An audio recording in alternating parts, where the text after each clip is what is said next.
नमस्कार, mind your root में आपका स्वागत। आज के अंक में बात अयोध्या लोकसभा सीट की, जिसे अयोध्या लोकसभा सीट कहा जाए या फैजाबाद लोकसभा सीट कहा जाए, हालांकि सरकारी आदेश के अनुसार अब इसे अयोध्या लोकसभा सीट ही कहा जाएगा, जिसका लोकसभा क्रमांक है 54। अयोध्या हिंदू धर्म के जो 7 प्राचीन और पवित्र धर्मस्थल है उनमें से एक है। 7 प्राचीन धर्मस्थल अयोध्या, मथुरा, माया, जिसे माया यानी हरिद्वार, काशी, कांची, अवंतिका, अवंतिका मतलब उज्जैनी, और द्वारका, ये 7 प्राचीन और सबसे पवित्र तीर्थ स्थान माने जाते हैं हिंदू धर्म के हिसाब से। उनमें से एक है।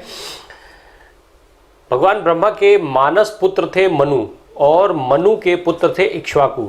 ये माना जाता है कि अयोध्या जो स्थान है उसे इक्ष्वाकु ने ही बसाया था, और ये लगभग 2200 ईसा पूर्व की घटना है। 2200 ईसा पूर्व के आसपास में अयोध्या को इक्ष्वाकु ने बसाया था। भगवान राम का जन्म इसी अयोध्या में हुआ। ये उस समय कौशल देश की राजधानी हुआ करता था। भगवान राम के पिता दशरथ जी इक्ष्वाकु वंश के 63वें शासक थे। इसके बाद भगवान राम ने शासक किया और फिर आगे अलग अलग चीज़ें। गौतम बुद्ध के समय में भी अयोध्या का जिक्र मिलता है। अयोध्या से सटे साकेत जो जगह है, उस जगह पर गौतम बुद्ध ने करीब 16 वर्षों तक निवास किया था। आगे चल करके ये माना जाता है कि मुगल शासक बाबर जब भारत आया तो वो करीब 1526 के आसपास में वो भारत में आया था, और 28 तक वो अवध के क्षेत्र में पहुंच गया। फिर वहाँ पे इसका साम्राज्य स्थापित हुआ। जो इसका सेनापति था मीर बाकी, उसने वहाँ पर एक मस्जिद बनवाई, और ये मस्जिद ठीक उसी जगह पर बनवाई गई जहाँ पर यह दावा किया जाता है कि भगवान राम का जन्म हुआ था। राम जन्मभूमि होने का दावा किया जाता है। उस मस्जिद में 3 गुंबद हुआ करते थे, और जो मस्जिद का मुख्य गुंबद था वो ठीक उसी स्थान पर बना था जो राम जन्मभूमि होने का दावा किया जाता है। साल 1853 वो साल है जो इतिहास में दर्ज है, और इसलिए दर्ज है कि पहली बार पूजा अर्चना को लेकर के 1853 में इस स्थान पर दंगे हुए। फिर अंग्रेजी सरकार थी, तमाम तरीके की चीज़ें हुई। फिर उसके बाद साल 1858 में पहली बार अंग्रेजी सरकार में, अंग्रेजी हुकूमत में ही ये वहाँ पर बाढ़ लगाने का काम किया गया था, और इसको बाढ़ से चारों तरफ से घेर दिया गया। फिर जो मुस्लिम जो थे वो जो बाबरी मस्जिद का ढांचा था उसके अंदर पूजा करते थे, और जो हिंदू लोग थे वो बाहर के चबूतरे पर पूजा अर्चना किया करते थे। फिर उसके साथ में तमाम तरीके की घटनाएं चलती रहीं। कई बार अलग अलग हिंदू और मुस्लिमों के बीच में इसको लेकर के विवाद होते रहे। साल 1949 में जो मस्जिद का ढांचा था उसके आसपास राम की मूर्तियां निकली। हिंदुओं ने दावा किया कि भगवान राम ने अवतार लिया है, वहीं मुस्लिमों का यह दावा था कि रात में कुछ लोगों ने वहाँ पर चुपके से उस जगह के अंदर घुसे, प्रवेश किया और मूर्तियां रख दी गईं।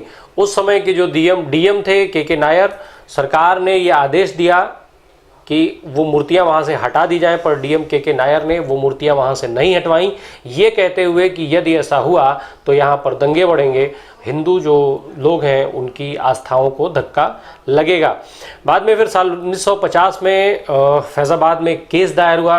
जब 1949 में फिर सरकार ने उस जगह पर ताला लगवा दिया, और 50 में फैज़ाबाद में सिविल एक याचिका दायर हुई, और वहाँ से मुकदमेबाजी की शुरुआत हुई।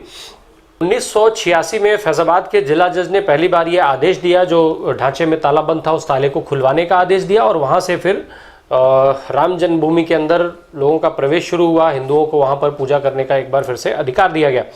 फिर साल 1990 का समय आया जब भारतीय जनता पार्टी ने देश में बड़े राजनीतिक मुद्दे की तलाश में अयोध्या, मथुरा और काशी जैसी धार्मिक नगरों को राजनीति में सम्मिलित किया, और सबसे पहले प्राथमिकता मिली अयोध्या को, क्योंकि उस समय अयोध्या में विवाद पहले से चल रहा था, और उस विवाद को भारतीय जनता पार्टी ने बड़ा बनाया, हवा दी।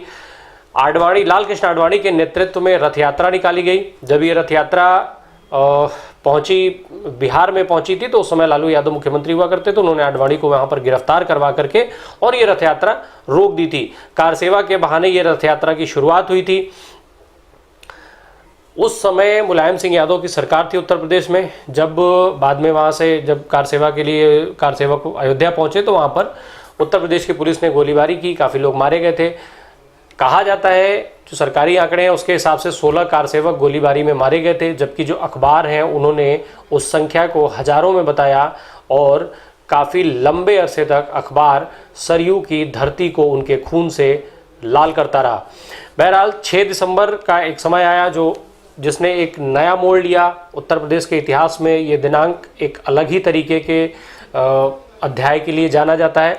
6 दिसंबर 1992 कार सेवा की एक बार फिर शुरुआत हुई और कार सेवा के बाद उस समय उत्तर प्रदेश में चूँकि 90 की घटना के बाद मुलायम सिंह यादव को हिंदू विरोधी माना जाने लगा, मुलायम सिंह यादव को मुल्ला मुलायम कहा जाने लगा। उसके बाद जब चुनाव आया तो समाजवादी पार्टी को बुरी तरीके से हार का सामना करना पड़ा। 91 में भारतीय जनता पार्टी यहाँ से उत्तर प्रदेश में इलेक्शन जीती, कल्याण सिंह के नेतृत्व में भारतीय जनता पार्टी की सरकार बनी। 6 दिसंबर 1992 को जब कल्याण सिंह की सरकार थी, कल्याण सिंह ने खुद, जब उस समय कार सेवा की घोषणा हुई, केंद्र में राजीव गांधी की हत्या हो चुकी थी, पीवी नरसिंहा राव की सरकार थी, खुद कल्याण सिंह ने कोर्ट के ऑब्जर्वर को यह आश्वासन दिया था कि कोई भी कार सेवक मस्जिद के ढांचे के साथ कोई भी छेड़छाड़ नहीं करेगा। बावजूद इसके ढांचा गिरा दिया गया। केंद्र में कांग्रेस की पीवी नरसिम्हा राव की सरकार और उत्तर प्रदेश में कल्याण सिंह की सरकार केवल और केवल मूक दर्शक बनी रही। प्रदेश और उसके साथ साथ देश में कई जगह दंगे हुए, बहुत सारे बेगुनाह लोगों की जानें गईं। लाल कृष्ण आडवाणी, अशोक सिंघल, मुरली मनोहर जोशी, विनय कटियार जैसे बड़े नाम, बड़े नेता इस आंदोलन से उभर करके लोगों के सामने आए। फिर इसके बाद मुकदमा चलता रहा। जिला से निकल करके जो कांग्रेस की सरकार थी, उसने कांग्रेस की सरकार ने ही हाईकोर्ट में अपील की थी कि सारे जो फैजाबाद में मामले, कई 4 मामले उस समय चल रहे थे, उनको इकट्ठा करके एक जगह मंगाया जाए और जल्दी से फैसला किया जाए। फिर 30 सितंबर साल 2010 में हाईकोर्ट ने अपना फैसला सुनाया। उस फैसले के बाद सुप्रीम कोर्ट में अपील हुई। फिर 9 नवंबर साल 2019 में सुप्रीम कोर्ट ने इस संबंध में अपना फैसला सुनाया और उसके बाद जो केंद्र की सरकार है, उत्तर प्रदेश की सरकार है, उसने वहाँ पर राम मंदिर के बनाए जाने की शुरुआत कर दी है। वहाँ राम मंदिर तीर्थ ट्रस्ट बनाया जा चुका है। अयोध्या की जो घटना है वो इतिहास में बड़ी घटना के तौर पर देखा जाता है। अयोध्या की घटना ने देश की राजनीति की दशा और दिशा दोनों को परिवर्तित कर दिया। बहरहाल अब राजनीति में आगे बढ़ते हैं। इतिहास के बाद जो पहले इसे फैजाबाद के नाम से जाना जाता था, फिर जब उत्तर प्रदेश में 2017 में भारतीय जनता पार्टी की सरकार बनी तो 6 नवंबर साल 2018 को फैजाबाद से इसका नाम बदल करके और फिर से अयोध्या कर दिया गया। अयोध्या वहाँ का जनपद है, लोकसभा है और सारी चीज़ें। विधानसभा की 5 सीटें आती हैं, उसमें दरियाबाद, रुदौली, मिल्कीपुर, बीकापुर और अयोध्या।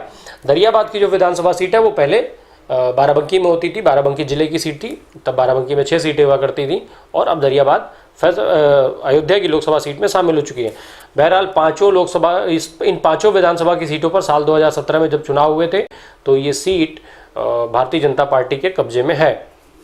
लोकसभा चुनाव की ओर बढ़े तो साल 1957 में यहाँ लोकसभा के पहले चुनाव हुए। 1957 से लेकर और 71 तक के जो 1971 तक लगातार 4 चुनाव इस सीट पर कांग्रेस पार्टी को जीत हासिल होती रही। साल 1977 में जब चुनाव हुआ तो भारतीय लोकदल के अनंत राम जायसवाल यहाँ से चुनाव जीत करके संसद पहुँचे। 80 में इस सीट पर कांग्रेस का फिर से कब्जा हुआ और जयराम वर्मा यहाँ से चुन करके सांसद चुने गए थे। फिर उसके बाद 1984 में यहाँ पर कांग्रेस पार्टी के निर्मल खत्री चुनाव लड़े और वो चुनाव जीत करके सांसद हुए। निर्मल खत्री 4 जनवरी 1951 को उनका जन्म फैजाबाद में ही हुआ था। LLB, MA और फिर PhD की पढ़ाई की उन्होंने और कांग्रेस पार्टी के साथ अपने कैरियर की शुरुआत की थी। एकदम निचले स्तर से, राजनीति में निचले स्तर में उनकी शुरुआत हुई। 70 के दशक में वो राजनीति में आ गए थे। 1970 के आसपास उस समय कांग्रेस के सक्रिय कार्यकर्ता के तौर पर उन्हें जाने जाना लगा था। फिर 1980 में वो पहली बार विधानसभा का चुनाव लड़े, विधायक हुए। फिर उसके बाद उत्तर प्रदेश में जो सरकार थी कांग्रेस की, उसमें वो मंत्री हुए। 1982 में यूथ कांग्रेस के वो अध्यक्ष रहे। 1984 में फिर उन्हें लोकसभा का टिकट मिला। इस सीट से चुनाव जीत करके सांसद हुए। फिर उसके बाद 2009 में वो सांसद हुए। साल 2012 में उत्तर प्रदेश कांग्रेस के अध्यक्ष चुने गए। पर साल 2014 के लोकसभा चुनाव में जब फिर से उनको कांग्रेस पार्टी ने अपना उम्मीदवार बनाया तो चुनाव वो हार गए। रीता बहुगुणा जोशी, जब उत्तर प्रदेश में 2012 में कांग्रेस पार्टी को बुरी हार मिली तो रीता बहुगुणा जोशी ने उसका जिम्मेदारी लेते हुए और उत्तर प्रदेश कांग्रेस के अध्यक्ष पद से इस्तीफा दे दिया और वो जिम्मेदारी फिर निर्मल खत्री के पास आ गई। उसके बाद ये 2016 तक, 12 जुलाई 2016 तक ये उत्तर प्रदेश कांग्रेस के अध्यक्ष रहे। उसके बाद इन्होंने अपना इस्तीफा सौंप दिया। साल 2019 में भी इनको कांग्रेस पार्टी ने इसी लोकसभा सीट से अपना उम्मीदवार बनाया पर ये चुनाव हारे।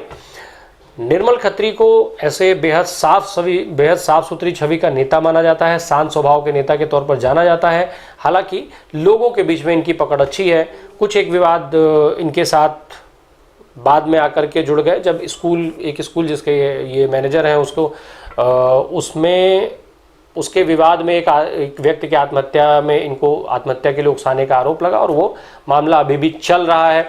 इसके अलावा अभी साल 2020 में जब बीते साल CWC कांग्रेस के CWC की जो राष्ट्रीय कार्यकारिणी उसकी बैठक होती है, तो उसमें जो वर्किंग कमेटी की बैठक के बाद गुलाम नबी आज़ाद ने एक इंटरव्यू दिया। उस इंटरव्यू के बाद उस पर रिएक्ट करते हुए कि इन्होंने काफ़ी तीखा बयान गुलाम नबी आज़ाद को लेकर के दिया था, जिसमें उन्होंने गुलाम नबी आज़ाद पर यहाँ तक आरोप लगा दिया कि वो केवल अपने लिए राजनीति करते रहे हैं। बहरहाल साल 1989 का चुनाव मित्रसेन यादव यहाँ से भारतीय कम्युनिस्ट पार्टी के टिकट पर चुनाव लड़कर के जीते थे। निर्मल खत्री हार गए, कांग्रेस के हाथ से ये सीट फिसल गई। मित्रसेन यादव 11 जुलाई 1934 को फैजाबाद में ही जन्मे थे। 1966 में इन्होंने भारतीय कम्युनिस्ट पार्टी के साथ अपने राजनीतिक करियर की शुरुआत की थी। इसके पहले 1964 में हत्या के मामले में जेल जा चुके थे और इनके ऊपर बाद में उम्र कैद को इनकी सजा भी हुई थी, जिसे आगे चल कर के उत्तर प्रदेश के राज्यपाल ने माफ़ कर दिया था और कुछ शर्तों के साथ फिर बाद में ये राजनीति में आ गए। और 1974 में मिल्कीपुर की विधानसभा सीट से पहली बार विधायक चुने गए। फिर इसके बाद 1977, 1980 और 1985 के चुनाव में ये विधानसभा का चुनाव लड़े और चुनाव जीते। 1989 में भी जब विधानसभा के चुनाव हुए तो विधानसभा का चुनाव लड़े, पर उस चुनाव में ये हार गए। पर फिर 1989 में ही जब लोकसभा का चुनाव ये लड़े तो ये फैजाबाद की लोकसभा सीट से चुनाव जीतने में कामयाब हुए। विधायक नहीं बन पाए पर ये सांसद हुए। 1991 के चुनाव में भारतीय कम्युनिस्ट पार्टी का साथ छोड़ चुके थे। उसके बाद 91 का चुनाव ये निर्दल लड़े, वो चुनाव बेहद बुरी तरीके से हारे।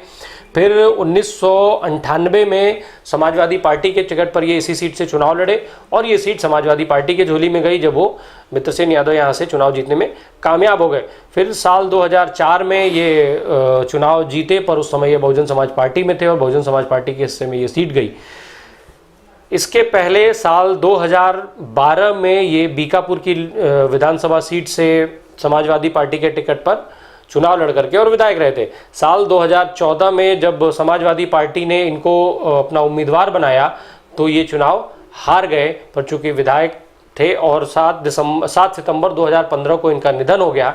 इसके बाद इस सीट पर उपचुनाव हुआ। उपचुनाव में इनके बेटे आनंद सेन को समाजवादी पार्टी ने टिकट दिया, वो चुनाव जीते और विधायक हुए। आनंद सेन इसके पहले 2002 में मिल्कीपुर की विधानसभा सीट से चुनाव लड़ करके चुनाव जीत चुके थे। साल 2004 का चुनाव भी लड़े पर वो चुनाव हार गए। साल 2007 में इन्होंने बहुजन समाज पार्टी के टिकट पर चुनाव लड़ा और ये जीते। साल 2007 में जब ये चुनाव लड़े थे उस वक्त ये जेल में थे और जेल से ही चुनाव लड़े, चुनाव जीते।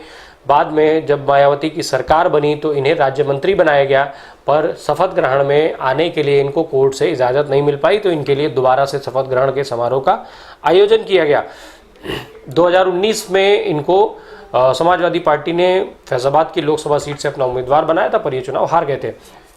इनके ऊपर 10 से ज़्यादा आपराधिक मुकदमे दर्ज हैं, जिसमें हत्या का प्रयास, लूट और किडनैपिंग जैसी तमाम गंभीर आपराधिक धाराएं हैं। उन पर मुकदमा चल रहा है, सजाएं भी हुई हैं, जेल भी गए हैं, जेल में रहे हैं।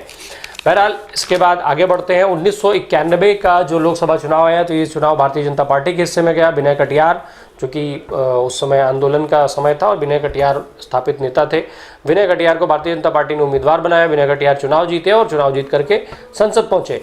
11 नवंबर 1954 को इनका जन्म हुआ। छात्र जीवन से ही इनके राजनीति में जो रुचि थी उसको लेकर के इन्होंने छात्र राजनीति से इनके कैरियर की शुरुआत हुई। फिर आगे चल के ABVP के संगठन सचिव हुए। जयप्रकाश का जो बिहार आंदोलन हुआ उसमें ये सक्रिय रूप से इन्होंने भाग लिया। फिर 1980 में ये RSS के पूर्णकालिक प्रचारक हो गए। 1982 में इन्होंने हिंदू जागरण मंच बनाया और फिर 1984 में राम मंदिर आंदोलन में सहयोग करने के लिए इन्होंने बजरंग दल का गठन किया।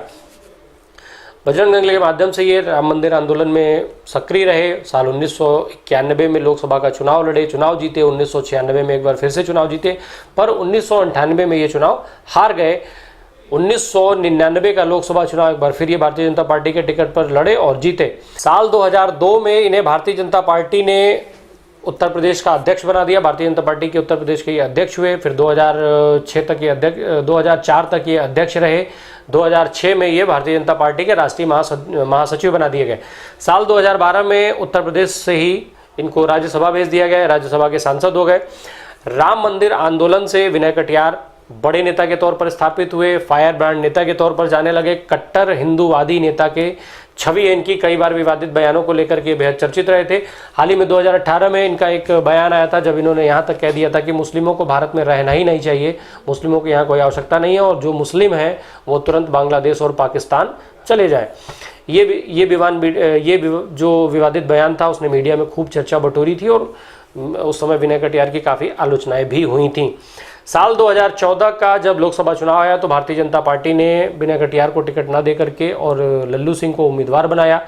लल्लू सिंह यहाँ से चुनाव जीते। फिर 2019 में दूसरी बार वो चुनाव जीत करके वर्तमान समय में सांसद हैं। 1 नवंबर 1954 को फैजाबाद में ही इनका जन्म हुआ। लल्लू सिंह भी राम मंदिर आंदोलन से ही नेता बने थे, राम मंदिर आंदोलन से नेता के रूप में ये सामने आए थे। 1991 से लेकर के और 2012 तक लगातार 5 बार ये अयोध्या की विधानसभा सीट से भारतीय जनता पार्टी के टिकट पर चुनाव लड़ते और जीतते रहे। 5 बार वहाँ से विधायक रहे। फिर साल 2012 का ये चुनाव हार गए थे। उत्तर प्रदेश बाद में फिर इनको 2014 में लोकसभा का चुनाव लड़ाया गया, सांसद हुए। जब विधायक के समय में जब राजनाथ सिंह की सरकार थी तो उस समय नहीं, कल्याण सिंह की सरकार में, माफ़ कीजिएगा, 1998 में ये पर्यटन राज्य मंत्री बने, फिर ऊर्जा राज्य मंत्री रहे, उत्तर प्रदेश विधानसभा के सभापति रह चुके हैं। साल 2014 और 2019 में वर्तमान समय में ये दूसरा कार्यकाल उनका सांसदी का चल रहा है। अब इस सीट पर समीकरणों की बात की जाए तो यहाँ की जो कुल आबादी है उसका 84% आबादी हिंदू धर्म से संबंध रखती है, तो वहीं 14% आबादी मुस्लिम समुदाय से आती है। यहाँ कुल वोटरों की संख्या करीब 17,71,395 है, जिसमें 9,48,869 वोटर पुरुष हैं, तो 8,22,435 महिला मतदाताओं की संख्या है यहाँ पर। जो जातिगत आंकड़ों की बात की जाए तो यहाँ पर सवर्ण वोटर करीब 29% है, तो ओबीसी वोटरों की संख्या यहाँ 26% है। जो यादव मतदाता हैं उनकी संख्या यहाँ पर 13% के आसपास है। अब जो जातीय आंकड़े हैं, जो जातीय समीकरण है, लगभग हर चुनाव में पिछड़े व दलित वोट, जो पिछड़े और दलित वोटर हैं वो निर्णायक भूमिका निभाते रहे हैं और हर दल की निगाह इन्हीं वोटरों पर हर चुनाव में रही है। और यहाँ पर जो पहले राम मंदिर एक बड़ा मुद्दा हुआ करता था और राम मंदिर निर्माण के बाद अब ये राम मंदिर जो है, राम मंदिर का मुद्दा राष्ट्रवाद के मुद्दे के रूप में बदल चुका है। धन्यवाद।